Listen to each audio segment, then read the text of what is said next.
Hey everybody, we are back at the wood splitter. In one of my last videos I demonstrated why I like this type of splitter where the wedge is movable, it's attached to the ram, the wedge pushes through the wood. As opposed to the other type where the wedge is over here, there's a push plate on the ram that pushes the wood through the wedge. That works great if you have multiple wedges, but on a single wedge splitter, the problem with that is after it pushes the wood through, you have to haul every piece of wood back to resplit it. With this type, the wood stays here. All you have to do is reposition it in place, split it again. In that last demonstration, I had a few people notice in the comments, they mentioned I'm using straight grained, easy to split wood. Well, that brought up the question, this works great on that kind of wood. How does it work on tough, stringy wood? They took me to task a little bit on that, and I think they had a good point. I haven't been working with much tough, stringy wood, but I have some pepperwood here, which is probably the toughest, most stringy wood we have here. I'll run a few rounds through here, then you can see the difference between the easier splitting wood in the previous videos and this tougher, stringier wood, and how this type of setup works on that.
I measured this out to about 1/5 of a cord, including some on the ground. I was able to split that in about 15 minutes. Well, that wasn't the toughest splitting wood, but it was stringy. I would call it medium splitting wood. The biggest difference between this and the wood I was splitting on the last video is I have to move the ram farther forward to separate the strings, which does slow it way down. I didn't remember until I was almost out of wood to actually turn up the speed of the engine. I had it running on slow because a lot of times slow speed is fast enough. I'm just going more of at a leisurely pace right now with Firewood. I'm not into real production mode. If I wanted to go faster, I would keep it on fast speed all the time. One thing that's helpful with this splitter is we put the wide wings on the wedge. That separates the wood even faster, so it doesn't have to move as far into the wood a lot of the times to complete the split. There's some tougher splitting wood.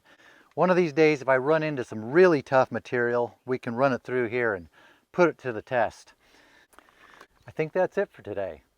Thanks for watching. I'll see you on the next video.